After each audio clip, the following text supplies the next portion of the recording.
In today's video, I'm going to teach you how to add a contact form in Weebly in just 5 minutes. Whether you're building a personal blog or a business website, it's essential to provide your visitors with a way to reach you directly. Adding a contact form is a simple yet effective means to achieve this. So let's dive right in with these straightforward steps. First, navigate to the Weebly website. Here you'll find all the tools you need to create your site. Once you're on the main page, locate the login button. This is typically found in the top right corner of the screen. Click on it and you'll be directed to a login page. Enter your email address and password to access your account. If you've forgotten your login details, you can follow the recovery prompts to regain access.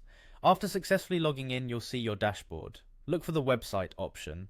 Selecting this will take you to an overview of your current projects. Here you can manage different aspects of your websites, but today we're focusing on editing. Click on the edit button for the website where you want to add a contact form. This action launches the Weebly editor, which is an intuitive platform designed to help you customize your site with ease.